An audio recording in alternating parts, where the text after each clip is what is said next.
Well, hi again, everybody, and welcome to another episode of 100 Yards of Football. And as you know, this is our special show with Steven Travers. It's called Take 5 with Steven Travers. Steven is with us today, along with a good friend of his, Greg Zunino. And we'll talk about Greg in just a second. But because football season is over, the Super Bowl is long in the past.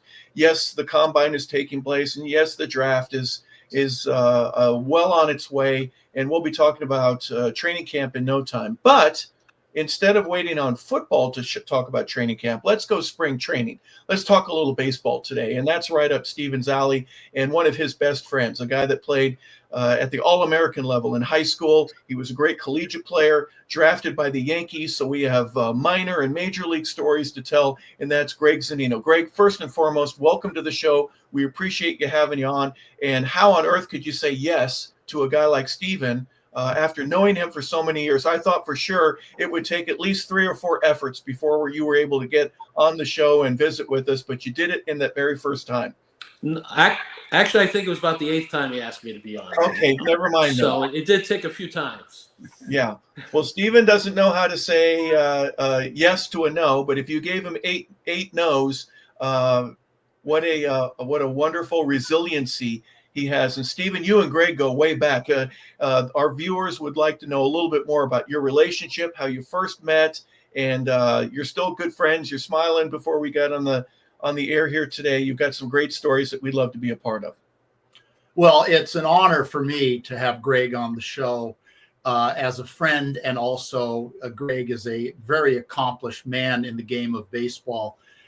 Real quickly, we go back. We were the exact same class at Redwood High School in Northern California at a time, and this is not an exaggeration, at a time in which our senior year team was named the national champions.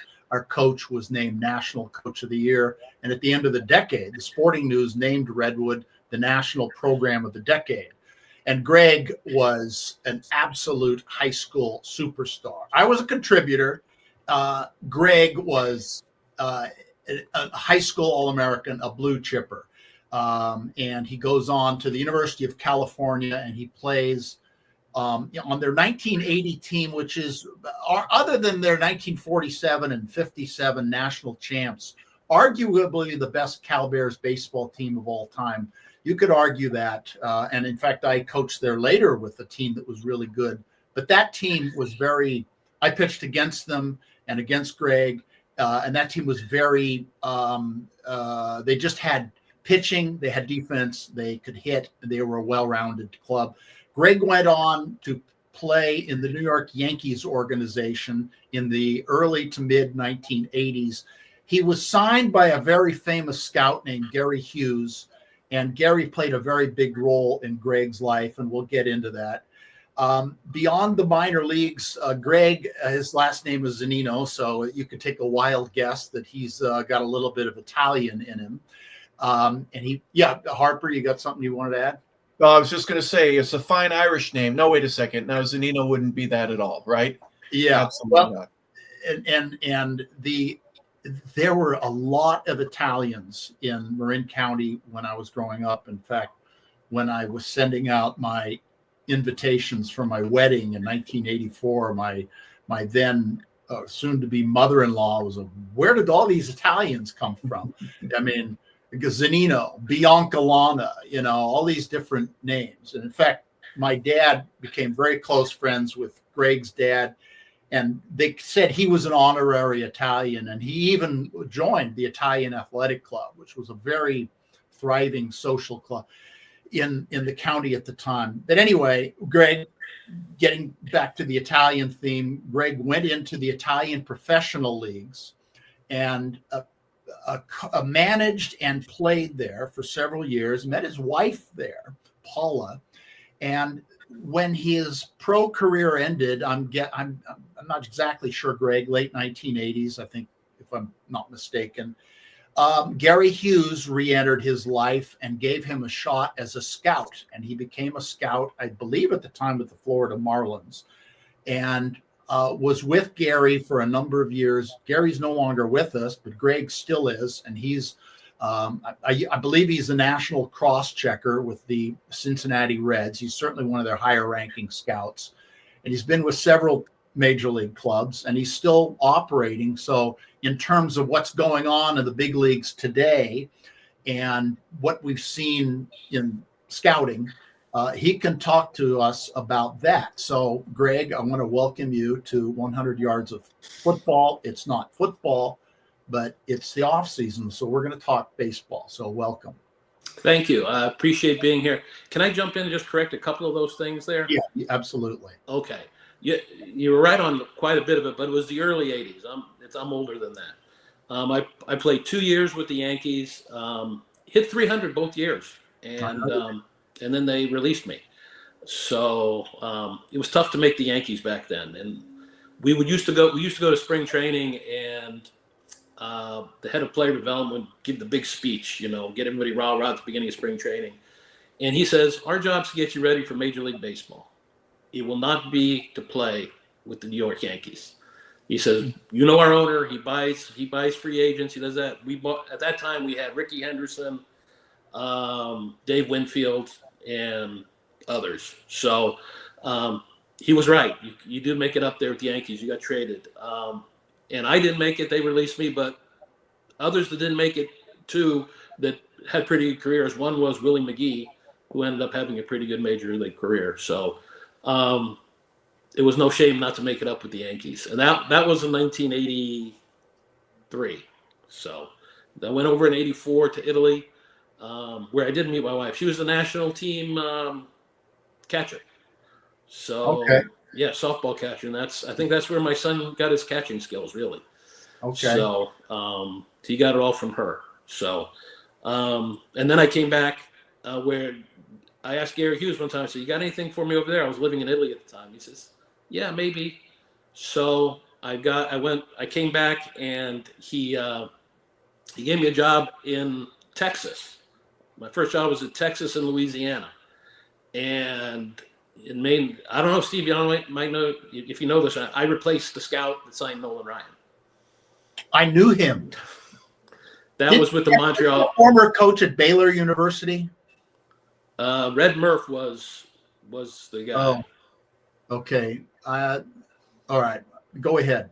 No, and I replaced him, and I had Texas and Louisiana my very first couple years. Then I went to the East Coast and became a cross-checker with the Expos, and then when the Marlins were formed, I was like I want to say about the third or fourth scout hired over there, because Gary Hughes became the scouting director over there. Dave Dombrowski, who was the general manager over at the Expos, got to be president general manager with the Marlins and brought some of us over. So that's how I got back to the East Coast and started that life. But Greg, if yes. you don't mind, thank you. You're throwing names out there that I'm sure everybody's going to know. This is a fantastic history that you have. Your resume certainly speaks for itself. Do you mind if I take you back to the beginning? When did you know that you had the ability that, you were playing with Mickey and Johnny and some of these other kids that are around, but you were doing things a little bit better? Was that in your basic little league? And what was it like? I mean, Dad taking you to practice, or was Mom doing it? Go back to your earliest days and when you realized, I really love this game, and I'm getting on base every time, and my friends aren't. Well, here's the funny, and Steve will tell you this too. I was lucky. I had a brother 1 year older than me, and he was always a year older up in school and everything. And he would go play, I would go play. We do things together like that. And when Steve mentioned Redwood High School, Al Endress, the coach there, had a hitting. He gave hitting lessons and stuff. And my brother would go first, and I would just soak up everything he was telling him. And then I would go the next hour after that, and Coach Endress would go, "Oh, you're farther along than your brother." I go, "Well, I was sort of listening and getting double lessons at the time." So that's when it started to come that I was starting to hit, and he was a year older, and I always thought he was a better player, but I started to hit just like him a little bit. He was more of a power hitter than me, but I was more of the contact. But I think that's really when it started, and that was probably 12, 13 years old back then when I started doing that. So do you remember?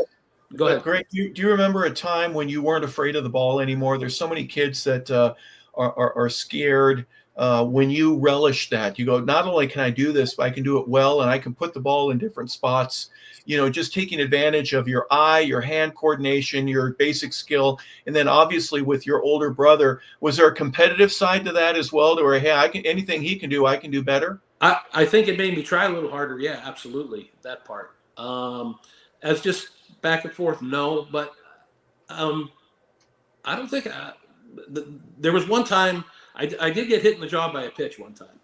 And I told the coach this, and this was in college. I did say, you know what? I think I need to go and I went to the bullpen. I said, have the pitcher pitch them to me. And I just wanted to make sure I could stay in there and not be. And I swear the first one that came, it looked like it was going to my head again. And I sort of backed out.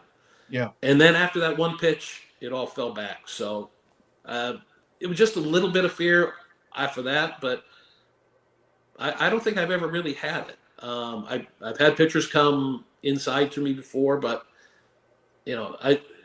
back in those early days, pitchers threw the ball more where they wanted. They weren't really 95, 96 miles an hour like they are today and just trying to throw hard. And a lot of them don't know where it's going. I think most of them knew more or less where it was going. There was nobody that was really just going out there and throwing it and not knowing, because I think back in the day, strikes were very important. We sort of got away from that in professional ball now, where it's just throw hard, and we'll figure ways to get people out. But it was I never worried about it, because I thought the pitchers always had control over the ball. Now I think I might be a little bit more worried now, and because nobody was throwing 100 miles an hour back then. It's funny you mentioned that. The reason I asked is Mark Lemke, the second baseman for the Atlanta Braves. I did a radio show with him once, and we were off the air. And I said, so, we were talking about different things. And so I don't know where it came from, other than, so what's it like to face Randy Johnson? He goes, Randy's a different cat now because of the angle. I'm a righty. And he was answering really succinctly, where I was just kind of throwing that out there. If I had said, what's it like going against Nolan Ryan or J.R. Richard or somebody like that. But he said, the biggest issue that I have is 94. And I said, I don't understand. What does 94 mean? He goes, if you can throw 93 miles an hour or less, I can get out of the way. But the average human being cannot get out of the way of a 94 or above. And that's when it gets scary. So when Randy's throwing to a lefty like John Kruk at 97, you're already in fear, because I can't get out of the way, and he could end my career. He could hit me in the jaw, like what happened to you. So that's kind of my premise behind it. And when you get guys like you mentioned that are throwing in the upper 90s or hitting 3 digits, that's a different world for a batter. Yeah. When I was coming up, and even a couple of years with the Yankees, I faced some hard throwers, but I'm looking at people now that are throwing change-ups that used to be fastballs back in the day. Yep. Their change-ups are 89, 90 miles an hour, and that was an average fastball back then. Good fastball, yeah. And now an average fastball is 93, 94. And that's average. So it's a whole different game now. It really is. If you can hit now, you've been able to hit anytime.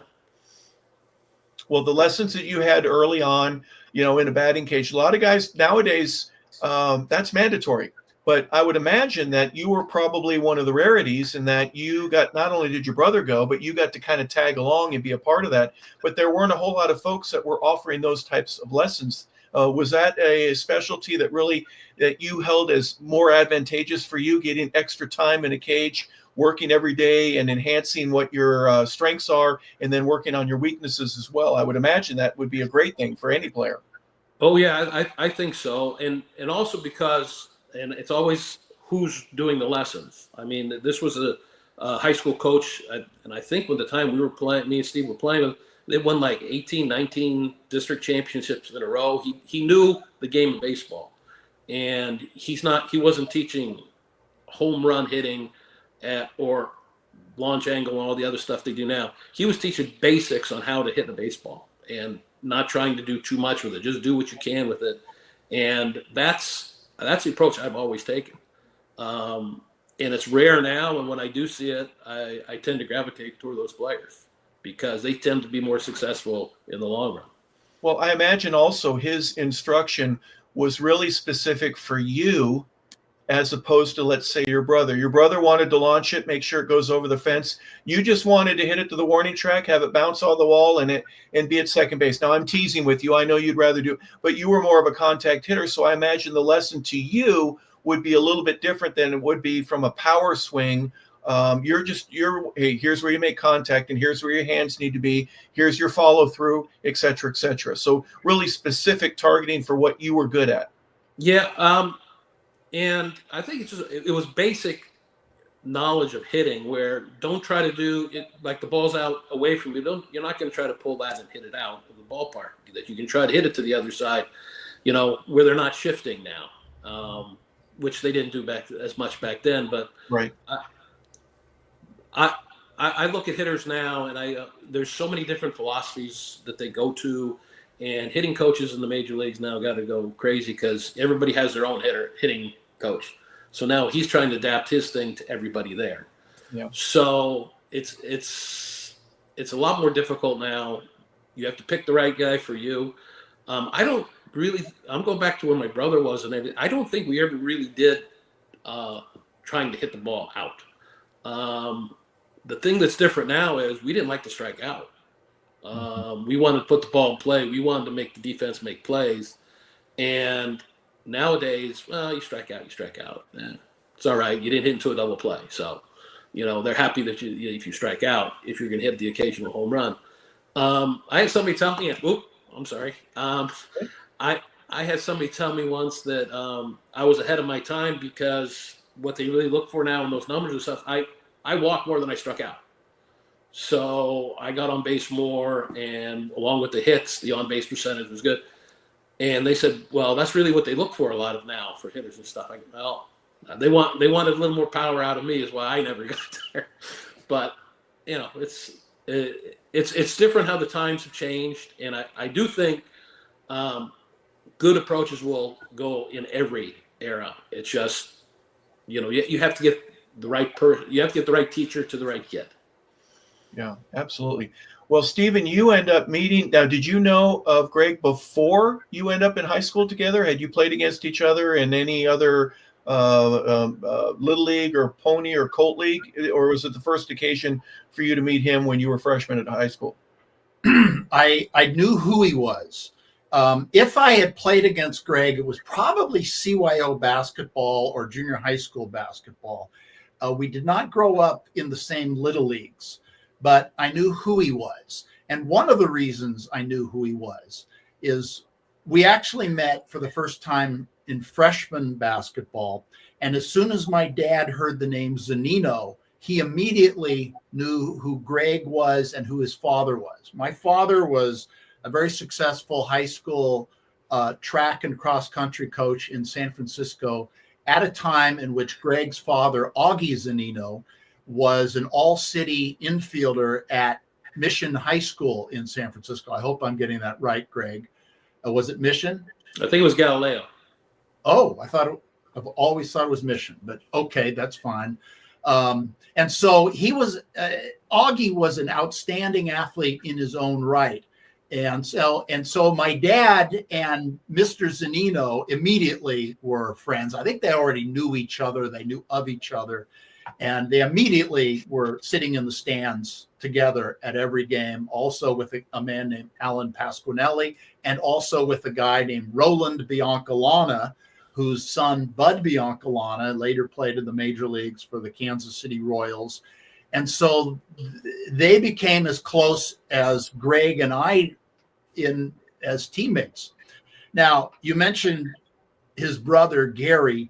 Gary was a tremendous baseball player. In fact, Gary also played at Cal and made it to AA with the St. Louis Cardinals. You talked about power, Greg.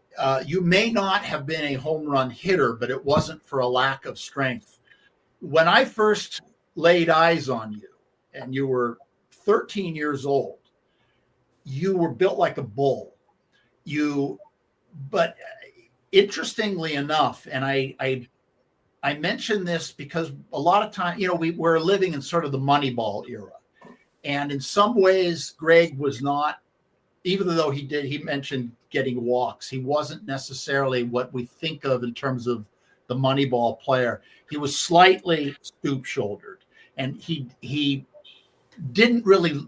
He had an odd throwing motion, as did his brother Gary, and his swing was very compact, but it wasn't like the classic home run swing. Reggie Jackson, following through and almost coming to his knees, which was the look in those days. And I've always wondered that whether Greg might not have gone as far in professional baseball as he should have, because in my opinion, he had the ability to play in the major leagues. There's no question that he could have played defensively and offensively in the majors. And I just wonder if perhaps there were some biases against, and another thing, he didn't look fast until we ran a 40 and you put a speed gun on him. Are you calling him fat, Steven? Are you saying no, he was fat? Nothing fat about Greg. Greg was husky. That's right. He's husky. Strong. Absolutely built. I got to know this, Steven, if you don't mind. Did he have the big hair of the 80s, and did he have the Italian horn hanging from and a big thick? At 13 years old, he had a chest full of hair. I mean, was he a full-grown man by the time he was 13? He may have the hair. I would not be surprised. An early bloomer, right? Well, let me ask you this, Greg, because Greg was 13 years old when he entered Redwood High School. And, he and I were the exact same class, but I'm almost a year older than you, Greg. Was there any disadvantage to being, shall we call you, a young freshman? Had to be younger than almost all the other players in your class. Did you ever feel that you were not as developed at a young age, or was that anything that entered your mind? No, actually, it never entered my mind, because it was all the people I grew up with. We were always in the same class and everything. So. Yeah, that never entered my mind. Now, Steve mentioned a couple things there, and he's very generous when he says defensively he thinks I could have played in the major leagues. I, having been a scout now for 30 plus years, I could not play defense in the major leagues, knowing back then. And I may have in left field. I was a third baseman in high school, and you showed the picture of Buddy Biancalana there. The story I tell everybody is he was a major league fielder when we saw him. He didn't hit very much, but he could really field. So when I played third base and he was the shortstop, I would tell everybody, Buddy, I'd go, okay, I'm going to stand here. I've got everything from here to the line, and you get everything else. And he did.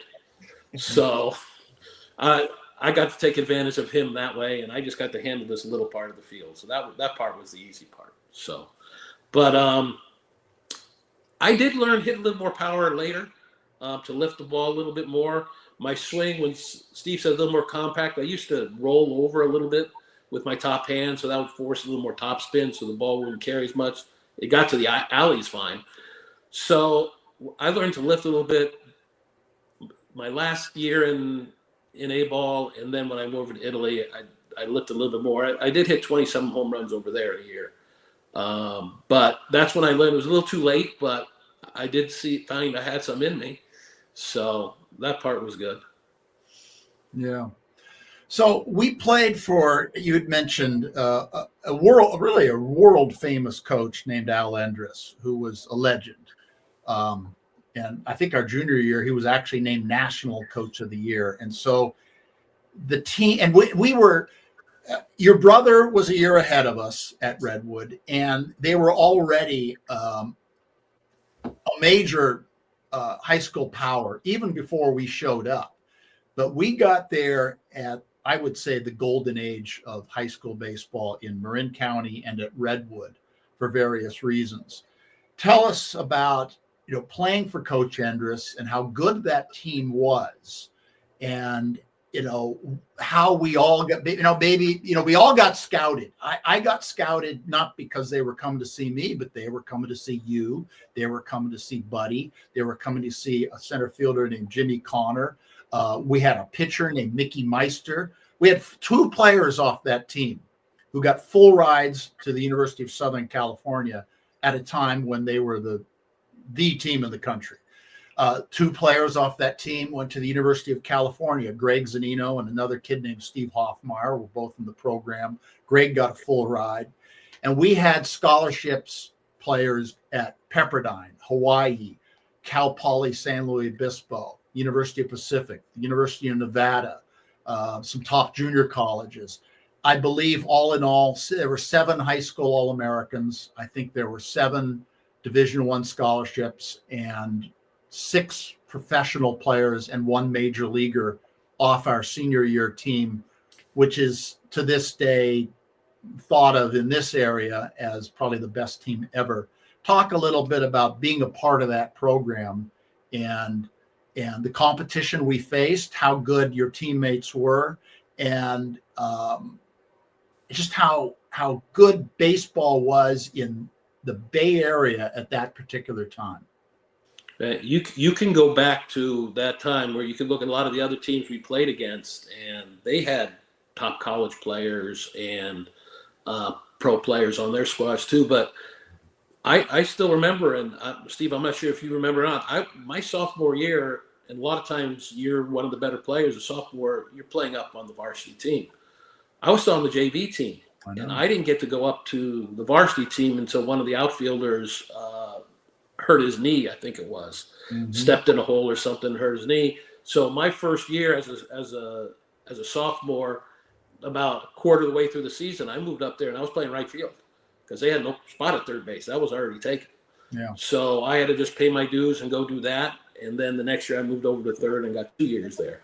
But the biggest pressure was to make our own team. That's how good the talent was there. And everybody understood that. Everybody waited their turn. And when it was your turn, they expect you to go and be able to play. Coach Endress and way back when in the 50s, and he was the Dodgers Branch Rickey type guy. He was the one, Branch Rickey, who did all the sliding pits and all the things, and he's the one who developed the player development side of baseball, and that's where Coach Endress took it from.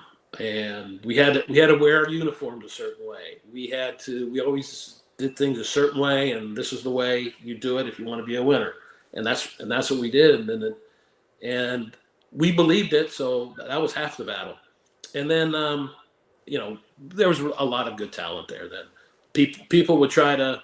Back then, you had to live in a certain district, and people would move in the district to play for him because he was that good of a coach. So it was difficult to play there.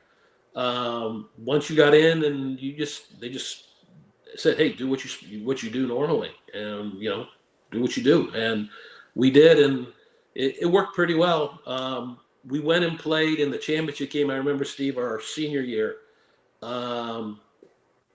We got to face a kid named Mitch Hawley. He went to Cal with me, and he came from the side. He threw really hard, and actually came in relief. He was the closer because he had pitched the game before to get them there, and he came in to pitch against us and close it. He threw really hard from a low angle, and I still remember Coach Endress wanted to find some way to slow it down and make him stiff up some. And in the game, he came in, and there was a play at second base, and Coach Endress goes out and starts talking to the umpire. And all of a sudden, we have like a 15-minute delay because they're asking questions of this guy and this guy and this guy. And then nothing changed. We just froze the pitcher for 15 minutes. And he comes out. He's not as sharp. We get a couple hits, and we win. So he just did little things just to push us over the top and keep us going. And I just say it was a blessing to play for him and learn the correct way to play.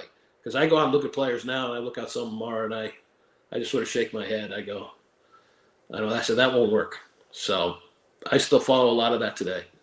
You bring up a very interesting point, if you don't mind me interrupting, Steven, is your preparation. There's some teams, I'm a football guy, when they get off the bus, they just look different. Now, that doesn't mean they're going to always play different, but how you practiced, there was a certain, I'm thinking that there was a certain discipline that you had. Yeah. There was a certain strictness of certain things that you had to do in order just to get to the level to keep practicing without getting yelled at and having to start all over again. Was there anything in particular that either of you guys, and I'm going to go with you, Greg, first, is just, things that you remember doing that when you were warming up against another team, you could kind of tell we're doing stuff that they're not doing. We're going to kick their butts today.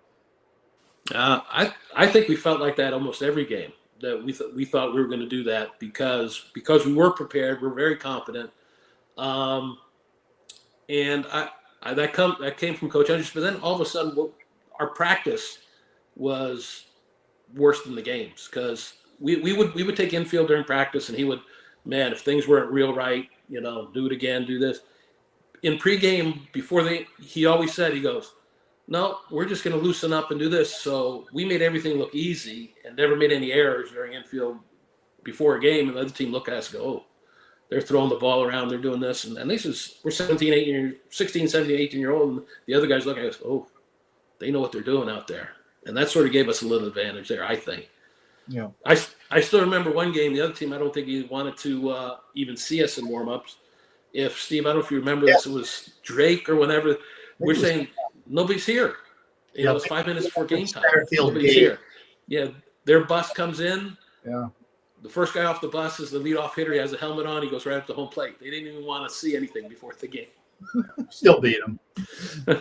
I think we scored 12 in the first inning. I think we did, yeah.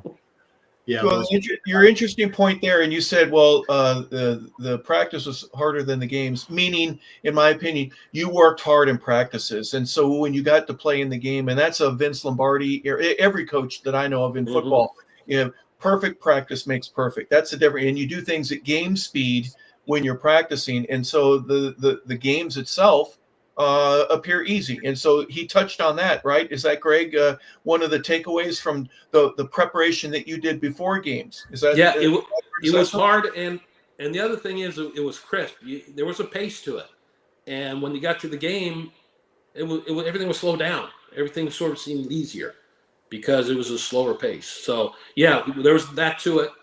Quick pace, make sure we do things right in practice. And a lot –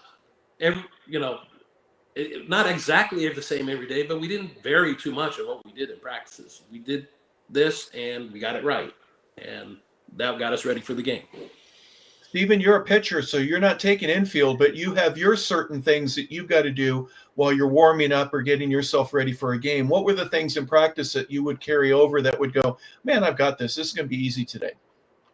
Well, Coach Andrus, actually, he prioritized pitching. So there were stations where the hitters would do stations. As I recall, I think Greg and his brother Gary probably each had a partner. I think they were probably partnered with Gary, at least until he left, because he was a year ahead of you. But Coach Andrus would work with pitchers, and he would work with us, yes, on fundamentals and mechanics, but he would also get into our heads and prepare us mentally for the mental part of the game. And I'm sure, and of course, he did the same thing with the hitters, whether it was defensively or offensively.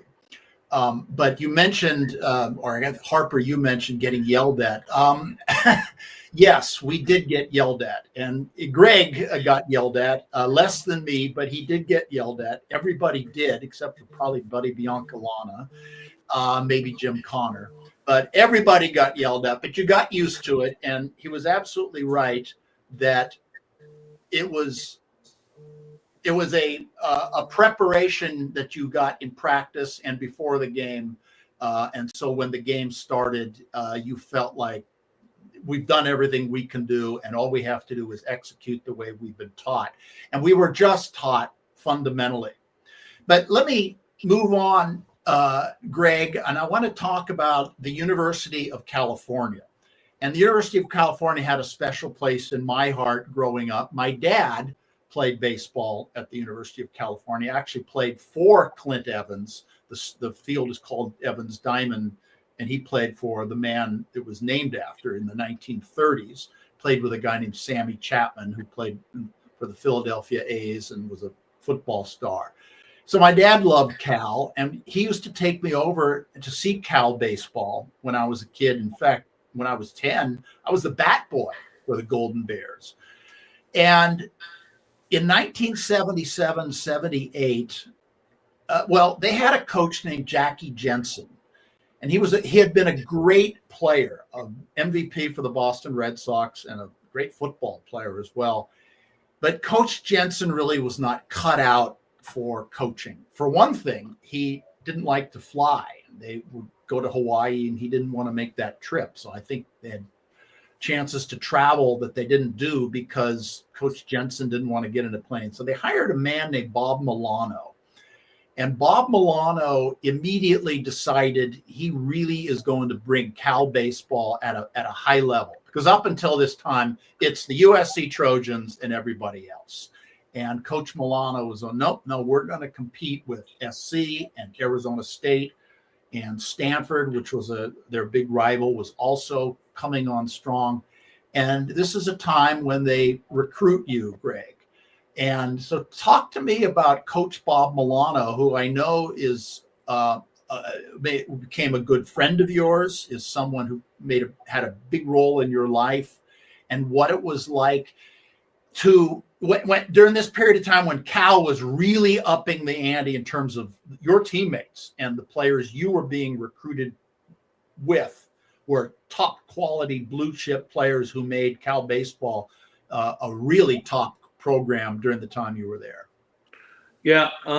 First, it was my dad's biggest thrill have Jackie Jensen come in the house. I was recruited by Jackie and Bob my senior year in high school. They came to the house. Jackie Jensen still was the coach then. Mm-hmm. And he came in. My dad knew all about him, loved him, and I had to learn all about Jackie. And I fell in love with the school, what Bob got to say about it. Now, I will say this about coaching in particular. Jackie Jensen was a great player, great baseball player. And with what happens a lot of times with those ones with tools like that never was just natural, he couldn't teach it because he could just do it. Mm-hmm. And I went to one of their practices one time, and he was coming out there, and he goes, I just don't understand why these kids just can't hit the ball the other way. And he gets in the cage and proceeds to hit balls the other way. Boom, boom, boom, boom. I don't know how many in a row. But he couldn't teach it. But he was really good as a player. Now, Bob, he was a catcher, hard-nosed guy. And he expected nothing less of us. And we didn't get a ton of top players right away, but we got a bunch of hard workers. And that we would fight those other teams, and we'd claw, and we'd find ways to win. And then we finally got some pitching in and a couple other athletes, and we took off a little bit. But I'll say Bob's one of the best things. I play in third base, and you want to talk about detail. He says, okay, you're playing in on a bunt with a man on second base. He went through the footwork on how to go back and cover the base. Where you see it, okay, you have to open up this foot, then this. And we would go, I'd have to do that, I don't know how many times a day, just to go back and cover the base. And it paid off, I don't know how many times during the year, but all those little things came in, and he just let us be ourselves, especially hitting. And he got a bunch of guys that would hit balls the other way. Some guys Dan McInerney, who was our leading home run hitter one year, he was hitting 9. And that's one of the reasons we put him there, is because everybody thought, hey, the 9 hitter, he's not that good a hitter. We'll just give him fastballs. Well, he can hit a fastball. He couldn't hit a breaking ball. So he would construct the lineup where it sort of worked. There's not that much advanced scouting back then. So it took a while for everybody to learn that, he's hitting the 9 hole, and we have to give him breaking balls. So, and Bob's the one who pushed me to get, go back, finish my degree, do all that after I'd left. Him and Gary Hughes, probably the two most influential people for me to get me where I am now in the game. Now, would you say that? Oh, go ahead, Harper. Please, if you don't. Yeah, if you wouldn't mind. I know I don't want to go back to high school, but I do want to bring up other coaches, other scouts. You shake hands at the end of a practice or at a game, and then next thing you know, there's somebody in your kitchen, they're in your living room eating dinner with you, having spaghetti dinner or whatever it is. What was the buzz like for you, knowing I think I can make this happen? This is a reality, and I may not have to pay for college at all. Was there any, a moments that you had where you go, this is really cool, and I may get to go to the school that I want to go to? That obviously, as opposed to being drafted and going straight into the minors. Yeah. I didn't have that option. I was a good player. I did get better and stronger in college. I had a few options. Only a couple came in the house for college. Like I said, I did like how Bob Milano approached everything. How he wanted to challenge. Hey, here's what we're going to do. We're gonna go out. We're gonna go beat Stanford. We're gonna go down and play USC and beat them. And he came in, and it sort of got you a little bit fired up and said, yeah, I want to play for this guy. That part was fun. Probably when I guess, Steve, you remember the tournaments we were in high school. Mm-hmm. The first time I ever talked to Bob before they came to the house was at San Luis Obispo. There's a big tournament down there every year. And he came up and introduced himself after that. I did win MVP of that tournament, but he came up and introduced himself and said, talked about a few of the plays that we made on defense and I made. And he said how he liked some of that. And that's when it really started to think, yeah, hey, I could go play there. Well, one thing, Coach Endress knew every scout and every college coach in the country, it seemed. He went to a lot of coaches' conferences. He traveled. So he met coaches in other parts of the country. And this meant two things. One, he knew where the other high schools were in terms of how good they were. And he had grown up in Oakland at a time in which Oakland was probably the high school sports capital of America in post-World War II era, 40s and 50s. That was his environment. And he said to himself and to us, there's no reason we can't be that good. And in fact, in our senior year, we opened the season. I don't know if you remember this, Greg, but we opened the season ranked 7th in the country. Rankings were only kind of a new thing in high school baseball at that time. There had been national rankings for basketball and football, but not so much in baseball, but they started doing it in baseball. And I remember he said, well, if we're number 7 in the country, why can't we be number 1 in the country? And I remember the local paper even printed an article, Redwood Gold, to be national champions. And so he knew every scout.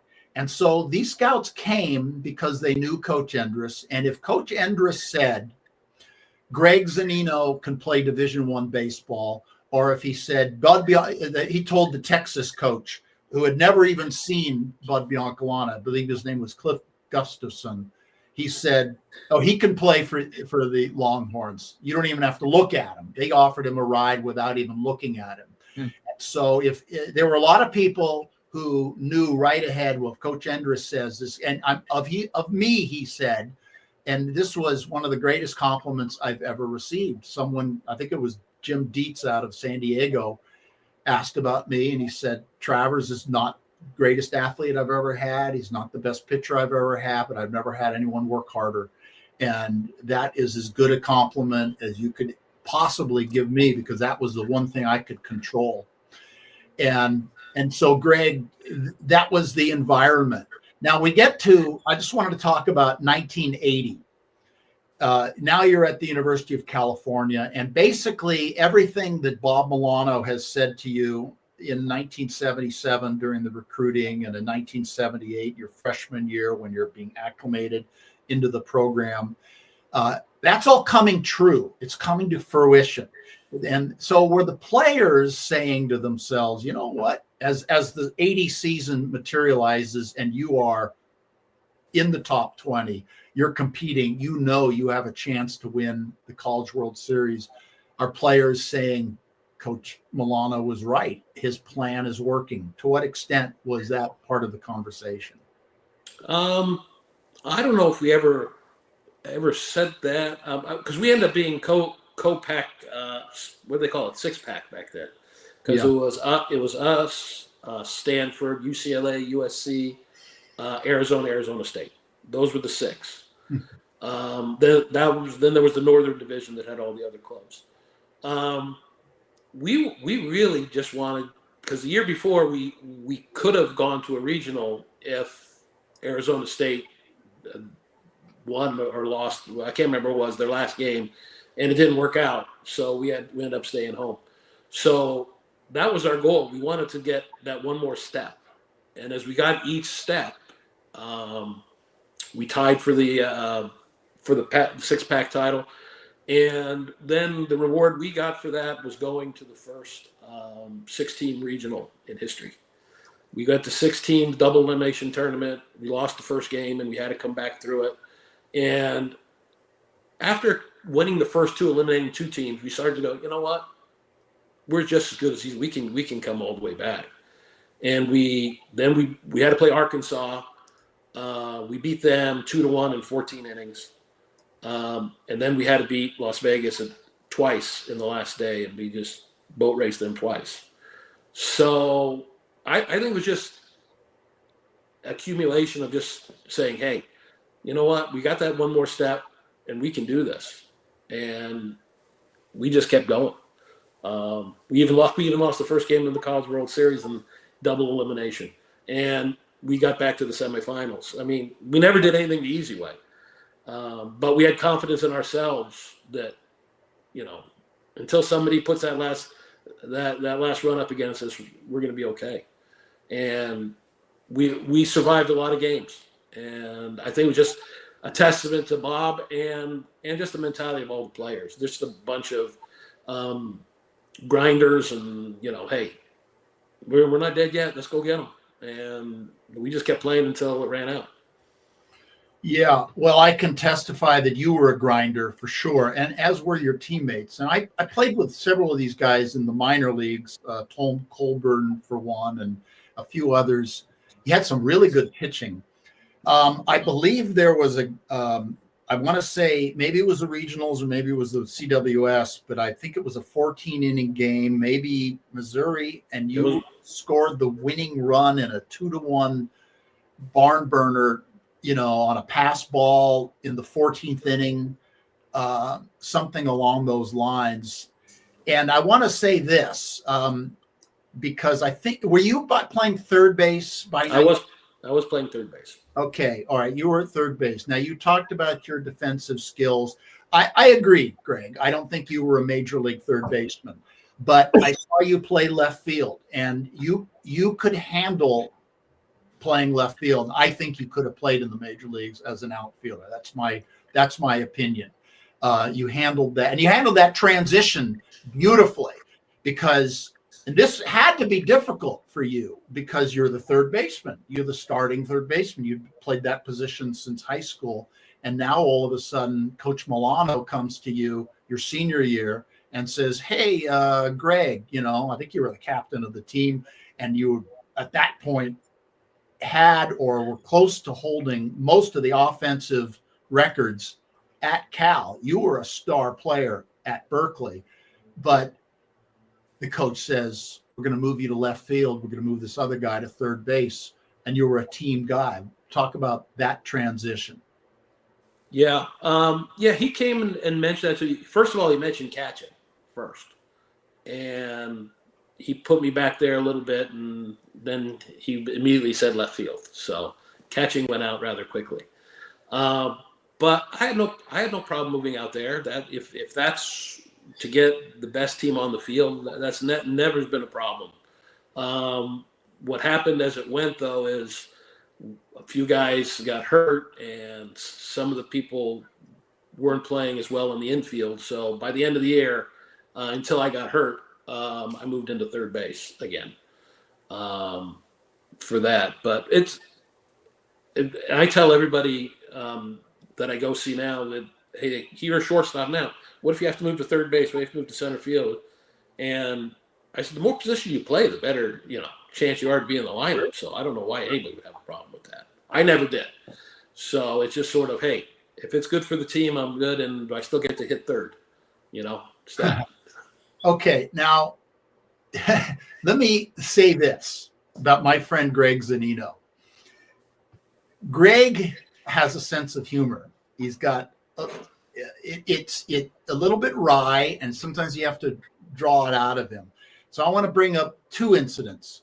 One, you told me about a pitcher. I want to say he was from Fullerton, who was hotshot, high school guy, who gets recruited to Berkeley. And I don't know if he'd seen the campus before, but as you told me, he drove up University Avenue, this being the late 70s, early 80s. And this is Cal, right? This is Berkeley. This is the free speech movement. Takes one look at it and basically says, I'm going back to Fullerton. That was one story you told me. Then another one, I want you to comment on this. Greg tells me that when Arizona State would come into Berkeley, they would stay at a hotel. I think it was the Berkeley Marina, but I'm not sure. But they stayed at a hotel. Greg would call the hotel, and maybe his teammates were in on this, and say, and he would give the names of all these starting players for the Sun Devils. Yeah, this guy has, he's got a dietary situation, or this guy has to be, he needs a phone call every 2 hours all night to remind him about his, take a pill, some sort of pharmaceutical pill. And you did this for all these players, and you kept them awake all night. I don't know if you care to or if you're going to deny that story now, but I do recall you telling me that. It was never proven, Steve. It was never proven. Allegedly. It was an alleged situation, but Greg had this kind of just a funny little sense of humor that just had to sort of draw out of him. But so okay, now Harper, is there anything else about his Cal career that you want to ask about? Oh yeah, I'd love to. Was Steve Barkowski's perfume still in the air? His because I know he was 75, real good first baseman there for him. Who are some of the other impressionable Berkeley Bears that when you first get there go, wow, this is for real. This is a great program. Baseball wise, there was a couple that I gravitated toward. I think it was Barfield was his last name. I can't remember. He was a second baseman. He come back from knee injury, and he really helped me out a lot. He played a little in the minor leagues before. Some of the other guys didn't go by and play very much, but I will give you the one though, and it was a football player, tight end at the time that was going to the school, Joe Rose, who played with the Dolphins, caught a lot of balls. Radio now down in Miami. For years, he would want to come out and, throw the ball around, do a little bit of this. And I go, hey, I said, if you're going to come out here and play like that, you're going to have to, catch a few pop-ups. And he says, oh, okay. I said, you're built like a catcher though. So we're going to give you some catcher's pop-ups. So what you have to do is lay down on the ground. I'll hit it up in the air. Then you have to get up, find it, and catch it. And it was not the prettiest sight in the world, but you could see why he might have made the NFL, because he caught every single one, and he did not use a glove. He did it barehanded. Really? Oh yeah. And he'd come out maybe once a week, and we'd do him that. And I still told him, I said, hey, I still get credit for some of your NFL career, because catch those balls like that. That's a lot of work. So I get some credit. So. But he would come out, he would love it. And those are the ones who would come out to our games, all those football guys, and, root us on, especially against USC, where they just loved getting on. So Rod Dato at the time, the famous coach, they just loved yelling at him. Well, so speaking of Rod, I was going to ask next and follow up with, what was it like? You said it was the Super Six, right? The Pac-12 had an upper and lower division, maybe not so much Washington State or Oregon State baseball, but going to UCLA, going to SC, of course, Arizona State. What were some of the places that you got to visit? And when you went there, you go, I'm not necessarily in baseball royalty, but this is the real deal right now. I'm really in a great conference, and you got to pinch yourself. Did you have any moments like that, Greg? Well, back in the day, it was the conference. USC, I don't know won how many World Series. Arizona's right behind them, Arizona State. So it was the conference to play in. And I remember going down to USC when they just opened up the Dado Field, Dado State, whatever they called it. They had a live organist playing, and we're sitting there going, okay. And my freshman year went down there and we got walloped 3 games. Then by my junior year, we were sweeping them. So that was a fun place to go play. Arizona was always fun to go. Fred Lynn was done at that time. Who were McGuire? I don't think. No, it was before McGuire. It was sort of in between all that. I will tell you the toughest pitch. I'll tell you the toughest pitcher I faced. Please. Anthony Munoz. No way. Yeah. Yes, he was a pitcher for them. Yeah, yeah. What was tougher? Trying to stare him down because he's 6'5", he's 297 pounds. Are you kidding me? And throwing about 92, which was really fast at the time. Really? And wow. I just turned around when I was on deck and I go, if he hits me, I'm not charging him out. Yeah. So, yeah, true story. I know Anthony. In fact, I just saw him only a couple of years ago with Bill Lee and Bill Boardley, who, if you recall, he was an outstanding left-handed pitcher. Bill Boardley had not lost a collegiate game, I think, until my freshman year. We were playing them in a doubleheader, and they had 2 left-handers, Bill Boardley, and I can't remember the second one. Boardley threw pretty hard. Brian Hayes, I think it was. The other one was a good changeup guy. It was Brian Hayes. He had a knuckle curve. Yeah. And I'm facing Boardley the first game. That's my first 6-pack game I'm playing. I think I have a double and a triple against him. And I just keep fouling off. He couldn't get it by me. So then the next game, the least famous guy comes, and I'm 0 for 3, and I go back there. I go, how can I be 0 for 3? This guy just throwing change-ups, little breaking ball. I go, I don't get it. So, but and we did give Boardley his first collegiate loss. So I did run into him years later. Yeah, great guy. He's a good friend of mine. He became a Secret Service agent. Yep. And he was head of security for MLB. But Greg, Harper had mentioned, places that you've played, things that you've seen. Baseball will take you to a lot of places. So I know that you played in, I believe you and your brother, I think both played at Red Deer, Alberta one summer. And I followed up and played in that same league in Canada a year or so later. And then I know you also played in the Jayhawk League because you played every summer that you were in college. You didn't take summers off. And then we get to Paintsville, Kentucky. And this is the Appalachian League, and I'm in that league too. I'm at Johnson City, Tennessee. Now, Johnson City was like a big city in that league. It was an actual town. It had a downtown. It had more than one traffic light. Paintsville, not so much. What I recall, and I'll out you a little bit more, Greg, is you said to me, you've got to bring a case of beer when you come to Paintsville because Paintsville is a dry town and there's no beer here. And I remember buying beer and our manager took a look and go, what are you doing? And I said, I'm bringing beer for Zunino. He says, no beer for Zunino, no beer for the Paintsville Yankees, And so you guys were mean, all right? Because all you had to do was play on those dusty fields. And that was a really good minor league team, a championship team. And I went in, I'll never forget. I don't know if you know this, but I got off to a really good start that summer. My first 7 starts, I had about a 1.9 ERA and about a strikeout an inning, and my name was in the Sporting News. I thought I was hot stuff. And then we go to play Paintsville on the road, and I could just see Greg and hear Greg giving all my trade secrets.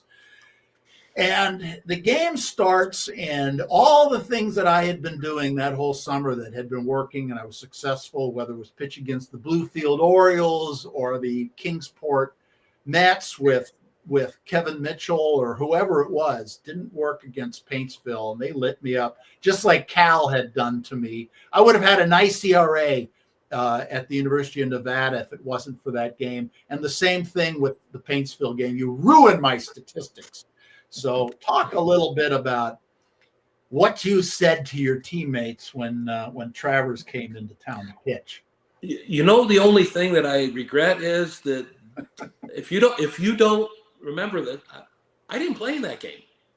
They didn't play me. No, I was out that game. They put a left-hand hitting right fielder in. So I didn't. I just said, hey, you got a couple doubles off me. They all run together, Steve. All those doubles. So, we're just. I just tell him, just like you said, that he's not going to get the fastball by you. Just stay back and look for a good breaking pitch to hit, and you play right into it. Greg, was there any motivation to some of your teammates going, this guy was supposed to bring a keg of beer and he forgot, and you take it out on that guy who's on the mound because he's responsible for it? That would motivate a group of college-age baseball players, don't you think? That league was college and high school mixed, but we were an all-college team, and a lot of them from the Northeast, and they were really angry when they didn't have their beer. Yeah. I can just tell you that. Yep. And we used to love going on the road because we were the only drives. We were out by ourselves about an hour or 2 hours, and then we'd have to go play a couple games on the road and come back and do all that. So we love going on the road. So I can testify for that because the way the league was organized, there were Johnson City, Kingsport, and Bristol were all within like 15 or 20 minutes of each other. So the Paintsville Yankees would stay in the motel where I lived for like 10 days during their whole road trip because they didn't have to switch motels because all the teams were close. So I would see Greg and his teammates a lot during this time. So I really spent a lot of time with him. But it was they had a really good team, and that they played like the Yankees. It was one of those things, and I saw this also when I was with the A's organization when you played at Lethbridge against the Dodgers. Suddenly, you're playing the Yankees or you're playing the Dodgers, and it was a little different than playing the Orioles or the Mets or anybody else. And so, Greg, talk about you'd spoken a little bit about this, but talk about that aura of being a Yankee, and this is 81. They went to the World Series. They'd been in the series a couple years earlier and had won it 2 years in a row. This was a really strong era in the Yankees. Talk about the dynamic or the mindset of being a Yankee. Well, they give you a lot of stuff. I mean, when the meal money, all that stuff, really good and that, but from the top down, Mr. Steinbrenner wanted you to win. He didn't care what level it was on. We're not developing players. We're going to win. So that year, the coaches got mad at us. We were like 2 games away from clinching the championship with 8 games left. And we lost the game, and they got mad at us. We had one bad game in the whole year, I think, where we just didn't play really well or the effort wasn't there. And I think we started at 8 in the morning, and they just ran us till about 11. And we won the next 2 games and clinched. So maybe there was something behind that. But they expect you to win. I was in Tampa Fort Lauderdale the next year, and we were over in Tampa playing against the Reds, I believe it was at the time, and we're playing for the championship of the league. And who's there since he stays around Tampa a lot? George Steinbrenner. He comes out to our game. We're 1 game away from clinching that championship, and we lose.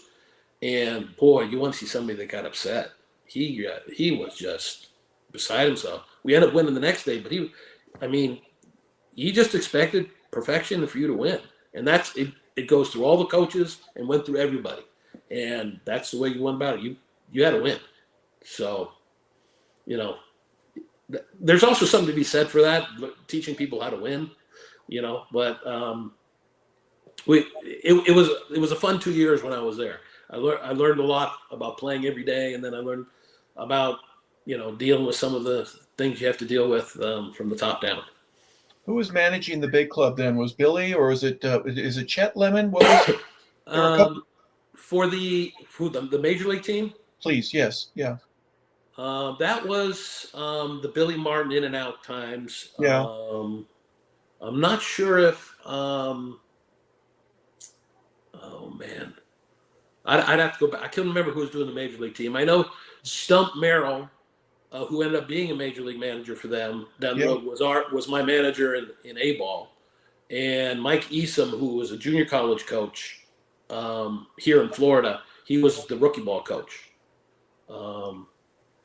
Share a little bit of that dynamic, if you wouldn't mind, because by that time, the managers, in my opinion, they're not really talking to you like you had in the high school era or maybe in college. It was a little bit different. Just do your job, get your stuff done. I'll have the lineup together, and you be ready to go when I call for your name to be introduced into the lineup. Was there a difference for you where, well, okay, this really is a business where you had to prepare and be more mature in the way that you got yourself ready for each and every game? Yeah, you had to prepare. You had to take care of yourself off the field and make sure you were ready to go when you got to the field. Once you're there, I think their job was to make sure you were ready to play and that you gave a good effort. I remember one time we used to have some meals or some beers way back when in the clubhouse after, and the manager one year didn't like the effort on the team, and he made sure none of the beer got out, none of the food got out. Say, come back tomorrow when you deserve it. Things like that. They would make you try to be, ready to play. There was some coaching. There's a good bit of instruction, especially in the lower levels. After that, it's more okay. We can fine tune stuff. But there was some instruction there, and there was also trying to get me to Steve, as you mentioned before. They're trying to get me to lift the ball more and do some things instead of just the gap type stuff. But for the most part, there wasn't a huge difference, but there is a little bit. They're a little bit more aloof. Yeah. What about the talent level? Was it something that you still felt comfortable with, like you did at the high school level, where I can hit this guy? He's throwing 90 something. I didn't see 90 when I was in high school, but now I'm going against 93, 4. I got this. I can play at this level. Well, I think I always felt I could hit. So no, I didn't find any difference in that.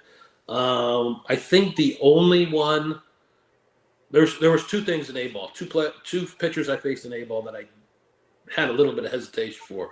One was Sid Fernandez, big lefty that the Mets had. And he threw hard, and he threw with sort of a lower elbow, and he pushed the ball up, and it would rise up on you.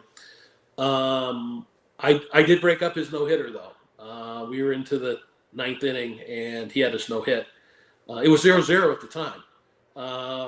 And I broke it up by getting a single, and the only thing that got me the single was we were playing in Port St. Lucie, and now it was Port St. Lucie then. It was farther up the coast. They were in, I can't remember where they were, but I guess NASA fired off a rocket because I stepped out of the box, and all of a sudden this rocket's going up, and he turns around and looks at it and goes like that. He gets back on the mound. The very first pitch, I get a single.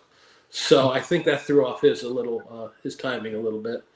And the other, and this was the scary one. It was after his stroke, was J.R. Richard. Now here's a guy that could throw real hard, but when you saw him out on the mound after stroke, he really couldn't use one side of his body. His left side was a little slow, and that was tough to really dig into the plate on. So I had a little trouble on that one. Yeah, who wouldn't? Gosh, especially with him healing up as he was doing. Fun moments. Was there the Durham Bulls? You go, yeah, that movie and all. Yeah, we experienced that all the time, or it's a little exaggerated, but it's not far from a lot of the stuff. Some of the stories might be exaggerated, but it's not that far. I can't come up to the top of my head, but there were some. We probably played it more on our own team than anybody else's. We picked on our trainer a lot. Yeah, that's one thing about George Steinbrenner when you brought him up. I'm going to ask if you agree. Colin Cowherd was doing one of his shows, and he goes, when I come back, I'm going to tell you why George Steinbrenner is the greatest owner of any professional sport at any time. I'll be right back after this. And he had 3 or 4 minutes with the commercials. When he comes back, I was going to do something. I stayed in my car on purpose to wait. I want to hear this. And thank God Colin got right back to the point instead of teasing it for another 8 or 10 minutes. He says, here's why George Steinbrenner is so amazing. He goes out and he gets the free agents, which you mentioned earlier. He brings Reggie Jackson. He brings Dave Winfield, Catfish Hunter, this guy and that guy. So that when you are on the road in Kansas City or Cleveland or in Seattle, and it's a Tuesday, Wednesday, Thursday night series, you're going to go to the ball game. There was a reason to go see the Yankees. You always had the Red Sox on the weekend. That was going to sell out. But there was a reason for Yankee baseball to be important in Anaheim or in Arlington. And that's why George is such a genius, is he marketed the team with a couple of players that everyone would want to see at one point or another. Is that the goofiest thing you've ever heard, or is there a sensibility to that where you go, yeah, that's a pretty nice comment? No, I think that is, because he wanted to do that, and that makes sense to me, that he wants them to come see his team when they're on the road and playing, especially those midweek games. And he also would love to win. You get those guys because you're going to try to win. And like I said, everybody says a lot of stuff about. I thought when I was an A-ball, I thought it was great in Fort Lauderdale. We would go over and play in Tampa. We'd stay at his hotel. We'd get our meal money to go, but we never had to use it. We went down into the restaurant. We ordered whatever we wanted to order, signed it. Fort Lauderdale Yankees. Made sure we tipped the waitress. Yeah, and that's all we spent. Okay. We could eat and it was all on him, and he loved it. All he asked us to do was go out and win. So, that's what he wanted. So, I thought he treated us pretty well. He just wanted the good effort and try to win out of it. And there's no question, and I agree with you, Harper. I think he was probably the greatest owner. The most effective owner, not without controversy, but you cannot argue with the results. And certainly the way he handled Joe Torre during that period of time in the late 90s. Finally, he had a manager who could get along with him, who understood him, and he understood Torre, and the results were great. But Greg, I want to move on beyond the Yankees. A very unusual aspect of your career, which most professional baseball players have not experienced, but you go overseas and you're in Italy, and you're of Italian heritage, but you're an American kid. Talk about this cultural experience and baseball experience. And then also you met your wife, so that had to be great. You're in Italy for several years playing and managing baseball. You've got some American players. You've got some Italian players. I know baseball in Italy has always been a big deal, going all the way back to Joe DiMaggio and World War II. But talk about what that experience was like. There was nothing like it opened my eyes to a lot of things, but I just love going over there. Like you said, I met my wife there, and if you ever have a chance to come by and try her cooking, it's outstanding. But I keep telling everybody, her mother's was even better, and she'll tell you the same thing. And her mother says, you can come over anytime you want, come over, eat anytime. The only thing is, you have to learn to speak Italian. And I think I took the biggest crash course in the world, and I learned real quick to do that. Especially when you want to talk to the Italian players, it helps too. They all speak some English, but if you can speak Italian, it goes a lot farther. What were some of the key words, Greg, that you needed to learn? Yes, ma'am, and I'll have some more. Learning that probably was first. And by the way, your daughter's beautiful, right? Those were all good. You have to come up with fame because it means I'm hungry. Yeah. All those phrases like that are good, and I to this day I tell everybody I don't know how we got together, only because her dad was a softball umpire, and umpires and players usually don't get along, but Right. we seem to work out okay. So, but it's just what was really good about that as a coach, you go over there and not being able to speak the language fluently at the beginning and stuff, you break things down into very fundamentals. And I think it really helps your coaching because you just start worrying about little things and just little pieces here as we go. And you teach that way. And I think it helped me a lot looking at the coaching aspect of it. Did you, and please forgive me, Steven, for jumping in. Did you end up using words and terminology from previous coaches that while you were playing when you were younger? I'll never say that. He does that all the time. And then you end up when you're coaching, you're going, you know what? Not only is it right, but I'm going to use it, and it's going to become a part of my vocabulary. I got to laugh because me and my wife talk about this all the time. Yeah, I did on that coaching. And then with my son growing up, we were both saying things to him that we said, my parents said that to us. We'll never say that to him. And yeah, we did. So yeah, I think it's natural just in there.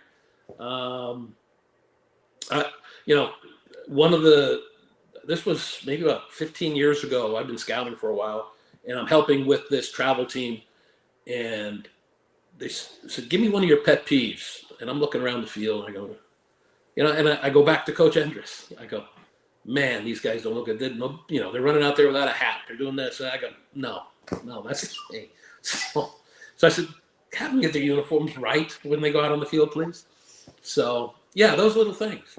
Yeah, it carries over. And I've always been a guy that say you can't teach what you don't know. So even if you learn it poorly, you're going to express it poorly because you didn't learn to do it the right way. But if you learn it the right way, then it works, and so you're going to repeat it and carry it on. And then how old were the travel kids when you were coaching them?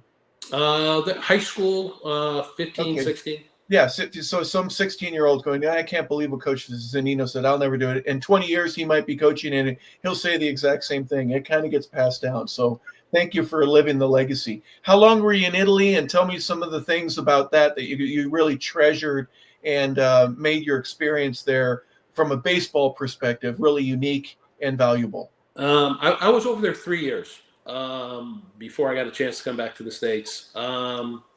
Just going around and visiting all the places, that was one of the unique things. The crowds over there. I actually had a couple worms thrown on me at one point. Nice. Yeah. Did you earn them? Well, I got a hit, I guess. This was so that was thank God it was a road game. Those were streams of joy that they were having for you. It was a cup. It hit me. I had no idea. I turned around and there's these worms on me. So you give it that and I go up and hit. Did you ever chase the bulls there in Pamplona or anything? Have tomatoes thrown on you?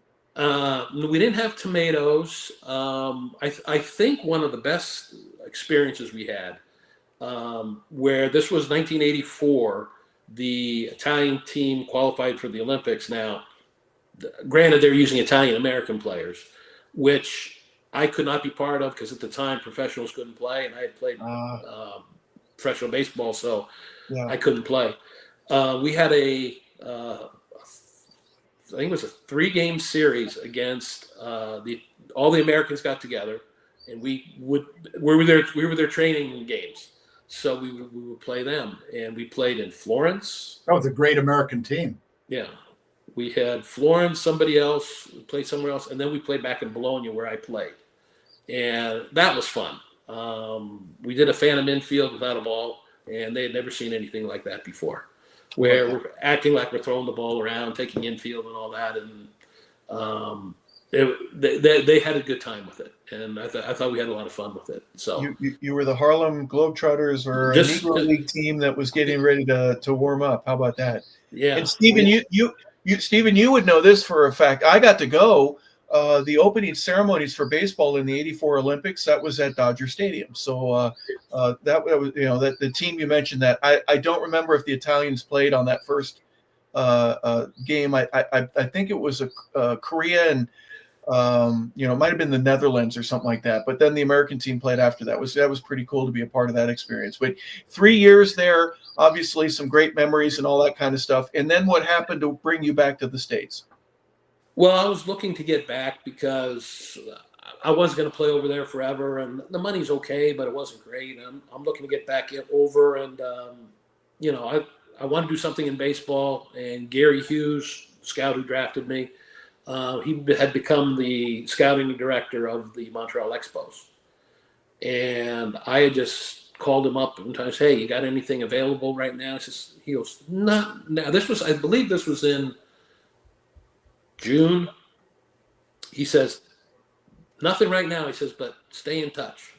And I called him about a month later. He said, "Yeah, we're going to have something open up." He says, "It's not in California where you were, but we can get you in Texas and Louisiana." And that's when I took over for Red Murph. How about that? Wow. Yeah. So kind of right place at the right time, almost exactly within a month. And what were you ready to do in terms of my skill set, my expertise that he recognized and was able to say, "Yeah, I don't even need to talk to you any further than that. When it opens up, it's going to be yours." Well, back then there was no resume saying everybody hired who they wanted to hire. You didn't have to go through a hiring process back then. And he knew I knew a lot about baseball, but I don't think anything ever gets you ready to scout because nobody really knows what it entails until you've done it for a while. And it was, "Oh yeah, we're gonna go out and go see games," and just say, "We'll do that." Well, there's a lot more involved in it, and some of the guys don't realize that, and they get into it and go, "Oh, I don't want to do this." Yeah. And but I enjoy going to the park every day. I enjoy meeting all the new kids. That's the best part about this job. Every year it's new kids. If you get into the professional side, going to see the minor leagues and for trades, you're looking at the same guys every year. Here it's, hey, it's a new group of seniors. Here we go. And we get to go see new kids every year and try to figure them out. I think that's what I like the best about it. Greg, I got to ask, as a guy who reads scouting reports on the football level, do you ever get stuck at a new word in a vocabulary issue to describe this guy's got great get off? He's a fantastic infielder. I mean, how do you originate without using the same? Is it a number or a score? Do you give him a 9 out of a 10? Or if you have to verbalize it where you don't make this player sound exactly like the 500 others that I've scouted? Yeah, there's you get in there and every once in a while something will hit you. And Steve Orrin Freeman, who was a really good coach at San Francisco State, I believe, right, Steve? Yeah, I think he played with Bill Lee at USC, if I'm not. Yeah. But he was a national crosser for a long time.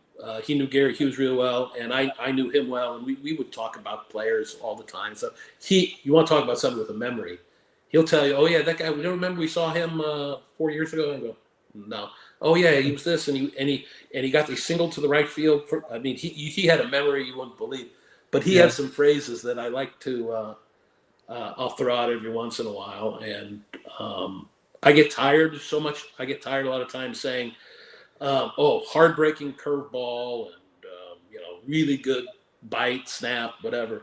So every once in a while, I'll just throw in Orrin Freeman's line, and I do have to give him credit for it all the time. Bowel clenching curveball. I go, yeah, that about describes it. That's awesome. So every once in a while, I'll throw that in, and they know I like the curveball. Yeah. So, okay. Greg, you were talking about travel ball, and so that's something that you have to deal with now. I've been told that a lot of scouts spend more time looking at travel ball than high school ball. But this brings back my father and Gary Hughes both coached against each other in a league that you and I played in called the Joe DiMaggio League. And this was really a precursor of travel ball. My father coached basically Redwood's baseball team in the summertime, and we played a good 45, 50 games every summer against really good competition. And this is where I got to meet Gary Hughes. And then later on, just as an aside, when Greg was well into his scouting career, Greg called me up in 1992 and he said, how would you like to manage a baseball team in Germany? I don't even know if you remember this, but you set me up, and I went over and did kind of what you did in Italy. I did for a year in Berlin, Germany. The talent was not as good as it was in Italy, but it was an interesting experience. But getting back to Gary Hughes, he was a unique individual and a really, really good guy, a person that I liked a lot. I had the opportunity to interview him a few times for some stories that I did. And a man who really should have become a general manager in the major leagues, and for various reasons didn't, but a legend. I don't think that word is too much to describe Gary Hughes. Talk a little bit about this guy and his role in baseball. Well, I think what he really did when he became a scouting director, he always loved athletes. If you look at any of his drafts, you're finding athletes up and down. And what I like about, at least about the Reds, we're starting to go back to that now. We're looking for athletes, and they're, everybody's getting these big guys that can hit the ball, throw it hard, but they can't move well. So he always liked those athletes. We liked Delino DeShields, who was a basketball player, Marquise Grissom, a really good athlete. I mean, Rondell White. Tons of them. And he would take them over anybody. He said, "Give me the athletes, and we'll go from there." So that was my introduction. That's what he really liked. And he always, what I liked about it when I started, even though I just started, when you talked about a player, he made you feel your opinion was important, really important. He was one of the best listeners I've ever met in this game. And I think that's why his drafts were so successful. He'll go, we went over thousands of names before one draft, and he's making notes in this thing. And so the draft's going on. It comes to be about the fifth round. And there's this player taken from Chicago. And our scout in Chicago was dialed into everything. And we had our fifth round pick. So it's gone by, and they take this player. Somebody takes this player. And I'll just hear Gary go, "Damn it." I go, and he starts looking through his notes. I knew it. He said, "Don't let this guy get past our fifth pick." And he remembered that, but he forgot as we were picking players then. But he remembered that the scout had said that. So he had a great capacity to retain information and especially the really important stuff that you had to say. And like I said, he would make your opinion feel heard, and that's really in this game all you want, because at the end of the day, there's gonna be certain things you can't take for reasons, but as long as you think you're heard, that's what matters. Greg, you mentioned that you're looking for athletes, and I'm sure you remember this, although we're going a long way back. Gary Hughes kind of cut his teeth on signing John Elway to the New York Yankees during that period of time in which Elway was negotiating with pro teams. And so he played in Paintsville. In fact, I think he played in Paintsville. He played the year after me at Paintsville. And I think his teammate was one of our teammates at Redwood, Steve Campagno. But that was how Gary Hughes got started. Going after an athlete, not just a baseball player, but a guy who was an excellent. You couldn't get any better than John Elway. Well, I did tell Gary that he made a mistake that year when he took him one, because that's the same year he took me 31. Yeah, I said you were off about 30 rounds on one. Yeah, if you just transpose those two picks, think of what that would do for history, Greg. Greg, if you recall that 81 draft when both of us went into the pros at the same time, that was a perilous time for players like you and me, because the major leagues had gone on strike on May 28th, 1981, about a week or 10 days before the draft. Bowie Kuhn had said, we're going to suspend how many rounds we're going to go, how we're going to suspend bonuses outside of maybe the top first or second round.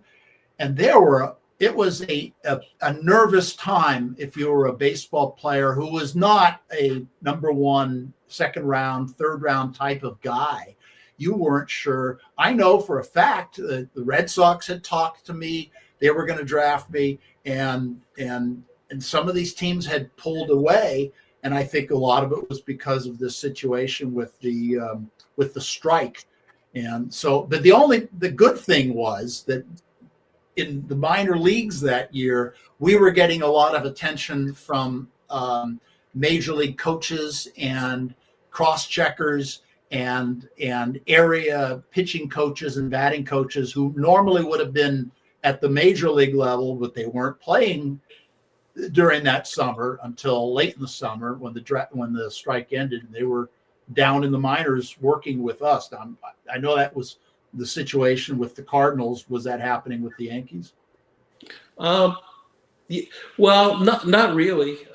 We sort of thought we were still going to play. I mean, it didn't really affect us until we had some rovers going through the minor leagues, and all of a sudden, we're playing, and we have a roving hitting coach come in there, and he's sitting with us for 3 weeks now instead of for the 5 days he was supposed to be. Yeah, exactly. So you get extra stuff that way. I mean, it didn't really affect us that I can recall. We just went and did our stuff. That was only baseball being played.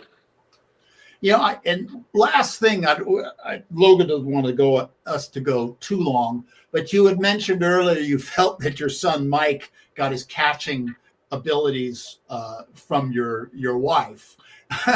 And so talk a little bit about your son Mike Zunino, who was an All-American. I'll preface this. He was an All-American at the University of Florida. He was all SEC at least twice. He was SEC Player of the Year. He was a first-round draft pick of the Seattle Mariners. He played, I want to say, 11, 12 years in the major leagues, played in an all-star game, and I think he won a World Series with Tampa. If I'm missing, he played in the World Series with Tampa. Played in the World Series. Here you are a baseball guy. Your brother was a professional. Your dad had been a great baseball player. And I had a conversation. I know you know Jerry Goff. I had a conversation with Jerry Goff about his son Jared when he was a junior at Marin Catholic High School. And I said, any chance of Jared going for baseball? Because my thinking is you don't get hurt. He goes, no. I can't talk him into going to the batting cage, but he wants to throw the football. Was your son Mike involved in other sports, or was it strictly baseball? And was that just all there was going to be? Yeah, I know you don't want to get too long. Can I say one other thing first before my son? You should mention my dad. I had a game. I played 3 JV games when I was at Cal. Mm-hmm. And one was a doubleheader, and then there was another game. In the doubleheader, I had 2 singles in the first game and then 2 home runs. In the second game, I had 2 home runs and two singles. I remember it. So I tell my dad, I said, I thought I was pretty good that day. I had 4 home runs. He sends me an article from when he was playing in high school, and he had 4 triples in a game. So I said, I've never heard of that before. So anyway, he was a good baseball player, shortstop too, by the way. For my son, I just think one of the things that he was never afraid to work hard, and he always wanted to be a catcher. He saw, I think it was Benito Santiago first, and then it was Charles Johnson. Those were the ones that he sort of idolized growing up. And I would be on the road doing whatever I'm doing, and then he'd be in the back. We had a back porch, cement. He'd throw a ball against it, and he'd go down and block. Then we got him some equipment, and his mom would throw him balls, and he'd block balls, catch balls, do all that stuff, work on all that. He'd always go out on the batting tee. This was when he was 6, 7, 8 years old. Yeah. And he just wanted to be out there and do that. And he was always strong. He was more naturally country strong. Then he got into Florida and got to the weights, and then it was just I didn't want to fool with him anymore. I said, no, you passed me, you're okay, strength wise. But That's saying something. Early on it was okay. Now, he's a big boy. He ended up at like 6'2", 218, and like it was only like 9% body fat. It was amazing. Yeah. What they can do now for that, which is the other thing we talked about throwing hard before. They're in much better shape physically and everything now than we used to be. That's without a doubt. But he always worked at it. He always wanted to be a catcher, and I think he really learned the craft of dealing with pitchers and learning each pitcher's different motivations and weaknesses and how he can approach each one of them, and what they like to do. He'd go to spring training. I go, every year you go off to a slow start. He goes, well, I don't get at bats in spring training. I go, why not? He goes, well, I don't want them. So I want to catch the pitchers in the bullpen, so I want to know what they have. So when I go out there, and he was always better the second half of the season when he was hitting. So is he a baseball savant, for lack of a better term? Yeah, I mean, he really knows the game. He can sit there and he said, no, this is what I do here, and he started to get some injuries, with his back and some other stuff, and so he wouldn't take live BP on the field before games. He would go into the cages, and he's more of the new school type stuff now. He got on pressure plates in the batting cage thing, and he would just take swings until the balance in the swing, they got the pressure places. Okay, that's where I want it, and then he was done with the swing. Right. And it seemed to work very well for him. He didn't take all those swings. So I'm really proud of him. He's done a great job. He's worked for everything. He worked everything. And some people have kids in the game and said, oh, man, I hope we get him. I go, I didn't want him. I said, let him go somewhere else and be his own guy. And he did that. He did really well. Greg, real quick, the emotion of this has to be brought out if it existed at one point. When was it, in a first game, or was it in the World Series, or was there a moment where you had to look around and make sure no one was looking at you, because you're going to tear up and go, that's my kid right there? And I remember when he was 6 years old playing with a tennis ball against, and look at him now. Did you have any moment like that with Mike?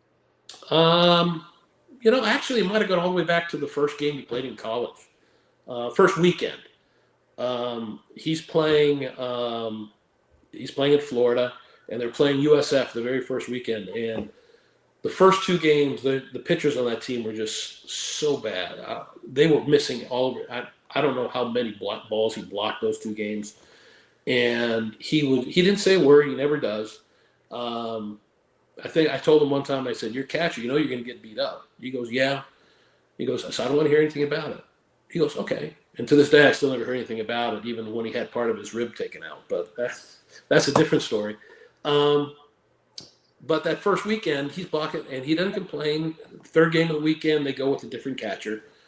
But the game goes extra innings. He comes in as a pinch hitter and singles in the winning run. And that's when I said, that's really good. And then the coach tells me after the game, he goes, "I'm just going to light up our pitchers." He said, "They just killed your kid." I go, "It's part of the gig." You go back there, that's part of it. And that's the way he always took it. Hey, it's part of what I do. I mean, the freshman year, I don't think a lot of people, he played with a broken thumb his whole freshman year on his throwing hand. Okay. Yeah, he's tough. Well, he was taking a pitch. And he backed up, and the ball hit him right on the thumb, on the throwing hand. And he said, I'm not coming out. He says, "No, I'll play." I said, "How swollen it is? How do you grip the ball?" He says, "I just put my whole hand on it and throw it."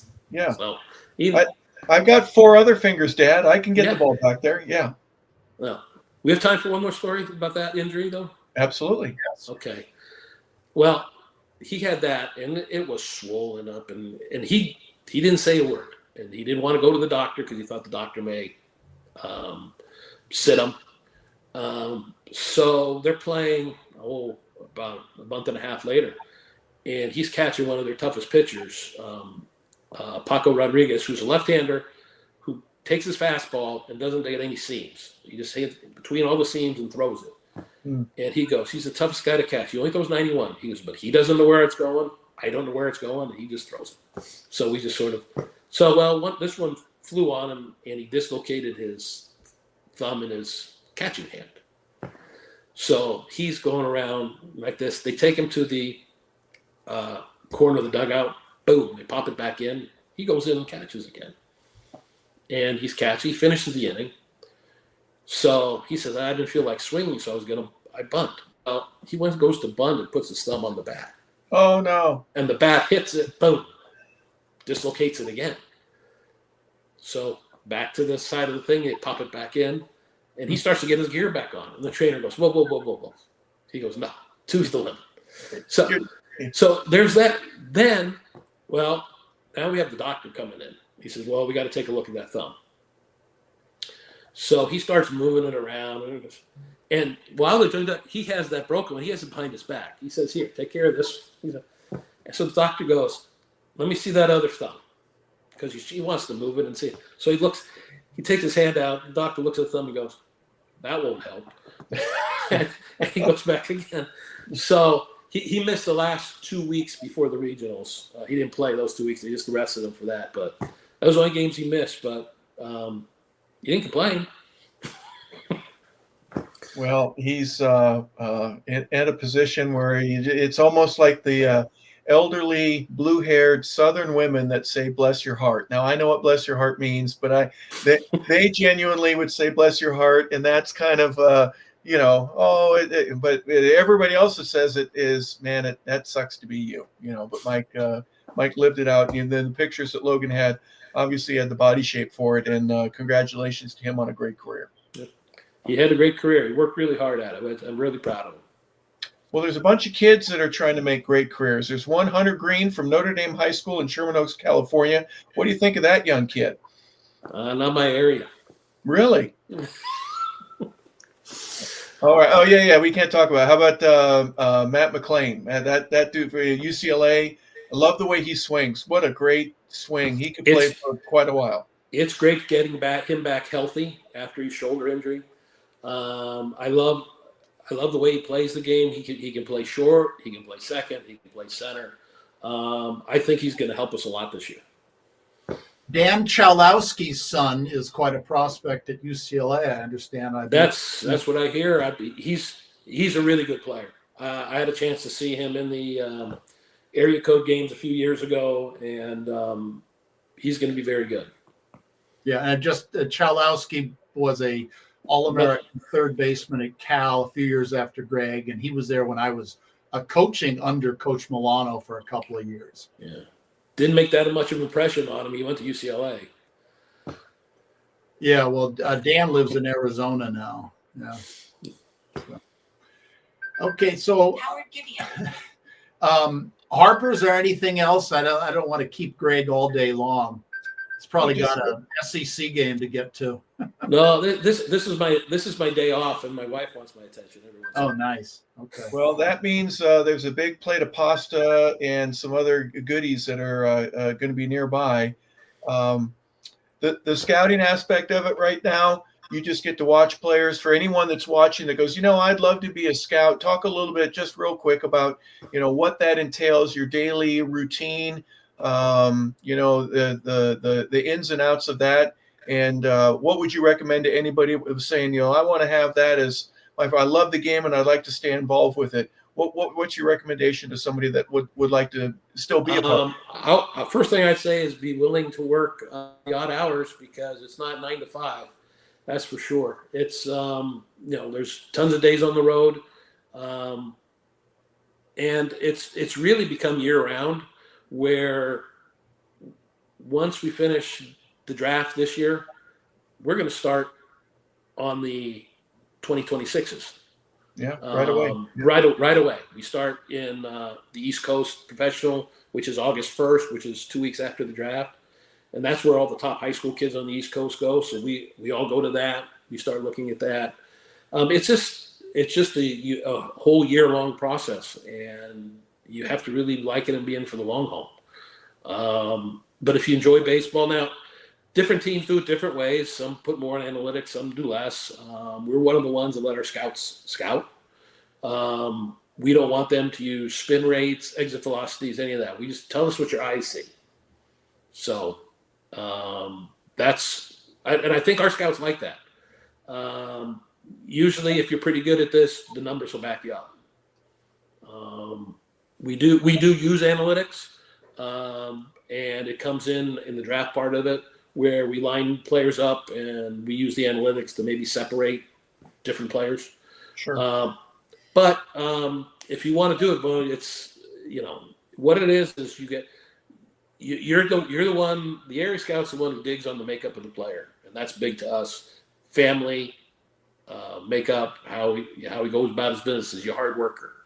Is he does he treat his coach well? Does he treat his teammates well?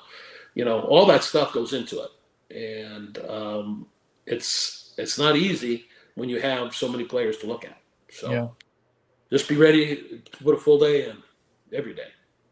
Steven, final thoughts from you. Well, you mentioned hard work and makeup, and I'm just here to say that Greg Zunino was as good a teammate as anybody could hope to have. He was as hard a worker, and he loved baseball. He loved the game. His father loved the game. And, here he is. He's 65 or 66 years old, and he's been a scout for 37 years, And, I've known him all these years, and he's just a great guy. And he's just he's a baseball savant. I use that word. He just knows the game back and forth, and you could see why his son was so good and why he's been so successful at what he does. And he got trained by some of the best. Al Andrus, Bob Milano, Gary Hughes, and some of these coaches in the Yankee organization. These are some of the best minds in baseball in the 70s, 80s, and 90s, and they formed Greg Zunino. So glad to have you here on, it's 100 yards of football, but today we're going, 4 bases in baseball. Yeah, no kidding. Wow. Thank you so much, Greg, for being a part of the show as a player, a coach, a scout at all different levels and excelling at all of that. Thank you for your contribution to the game. And obviously it meant so much to you that you stayed a part of it, and you get to give back all the time by saying, I think this kid really has something and it's going to keep the game strong. And you get to be a part of that as well. So for that enduring 37 years plus, maybe there was a wall somewhere in the Zunino house when you were growing up that had a tennis ball hit it all the time, and it needed an extra coat of paint every now and then by your dad. But Augie raised a good one. So thank you so much for being a guest on our show today. I appreciate it. Thanks for having me. Yeah, you're very welcome to have that. And we appreciate having unique, wonderful baseball, football, basketball, doesn't matter, sports-related stories.